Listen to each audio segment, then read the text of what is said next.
She died that night alone. It's kind of sad. Oh, I kind of feel sorry for you. Oh, yeah. What's up, guys? Ugh, that sound weird. What's up, guys? Welcome back. Today we're gonna be doing something I've done before. Nothing new, nothing changed. We're going to be reading confessions. Now, where I'm getting them from, Reddit. Y'all, I got these from Reddit, and I don't know much about that app, but based off the things I've heard, that's all I have to say. Actually, I don't think it's that. Actually, no, it is that bad. And I thought to make this fun, we could turn it into a we listen and we don't judge theme. Yeah, that's not that innovative, but let's get started. Okay, number one, we have, wait, I can't read. I hospitalized a YouTuber who approached me and tried to dig in my pockets as a prank, leading to them deleting their channel forever. So far, I'm feeling neutral because I'm pretty sure y'all know how these YouTube pranks be. I feel like the fade that was caught was probably reasonable. About, I think, almost 10 or so years ago now, a couple of guys approached me while I was walking down a sidewalk. I think in East New York. Out of nowhere, one of them passed by me and literally immediately started reaching in my pockets aggressively. Obviously, I assumed they were attempting to rob me, so I immediately retaliated. On instinct, I began swinging at them relentlessly and of course chasing them down as they tried to run away. Stop touching me! Bitch, get off of me, bitch! As soon as they ran away, they began shouting something in desperation, something like either "it's a prank" or "there's a camera." But I could not tell nor gave up at the time. Okay, so far I feel like this is like your average YouTube prank. Sometimes they don't get swung on, but like this is how it goes. I'm not that shocked, but let's continue. I caught up to them pretty quickly, grabbed them, slammed them on the ground, and continued to swing relentlessly full force. After a few seconds, the guy's friends came running up to me trying to stop me, shouting at me that it was a prank. For some reason, with the way they were running at me, I assumed they were backups of this guy and were coming to attack me too. So I began instinctively to I can't. He assumed that they were backups, so he began to swing at them too. I backfisted the guy as he was coming towards me, causing him to fall on the floor, and after a brief struggle, overpowered the other guy as well. Honestly, props to you, because me personally, I don't know how to stick up for myself, and let alone take on 3 people. I stopped after about a minute when it was clear he was nearing unconsciousness. Out of the corner of my eye, I noticed that the guy's friends I backfisted a moment earlier was now drowning in a puddle of his own blood, as I had nearly knocked out one of his teeth. The guy holding the camera was frantically shouting about how it was a prank. I was still unbelievably pissed off, in fact, probably more so now. But then a moment later, I realized how badly they were beaten up and the fact I could have possibly killed one of them. Panicking, I just ran out of there despite multiple people having seen me. Y'all didn't hear that. The pranksters were never able to identify me or report me. Either that or they didn't want to because they would almost certainly get into legal trouble as well. Oh my gosh. Wait, y'all. I'm scrolling through. It says, I don't at all remember the name of the channel. I think it was something like Dennis TV or Rock TV. They're not talking about me, I promise.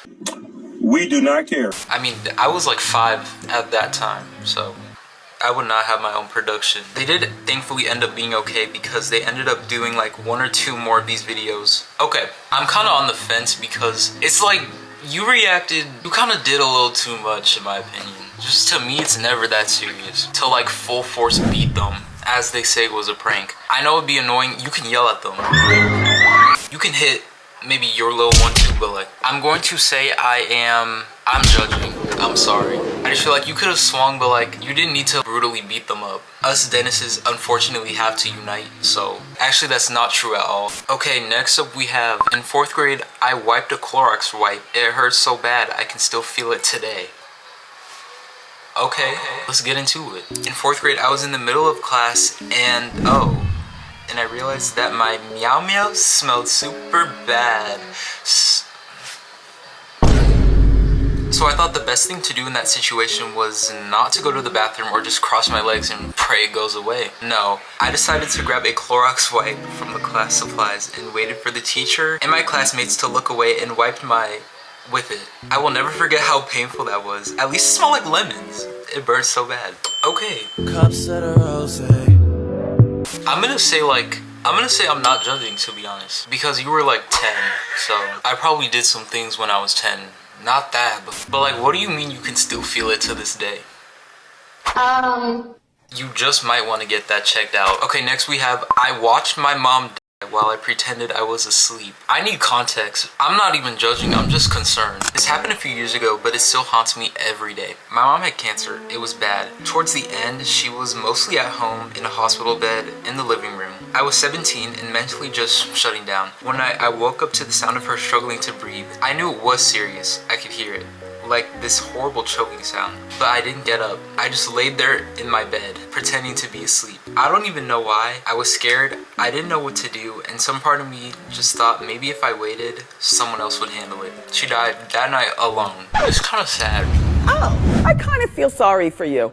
Oh yeah. Not kinda, this is sad. Something in me, like, I feel like I would do something like, wait, let me explain myself. That just sounded crazy. But like, if I heard something like that, like something crazy going on, or like something concerning noise through the night, I'm probably like gonna hide away and not check on it. Which is why on this one, I'm kind of on the fence too. So I'm gonna say I'm not judging. I can imagine they were probably worried and didn't know what to do. I'm being an empath for this one. Also, I'm eating gummy bears. I probably should put them down, but... Bottoms up. Okay, next. I run a Facebook account with the purpose of lowballing others. If somebody did that to me, I'm getting my money back one way or another. Then they're gonna see... Actually, I probably would not have the confidence to do that. So originally, I made this account as a joke. Now it's become a fun pastime. Yes, just scamming people. Getting my money wrongfully so. For real. Okay, I gotta put these away. I reactivated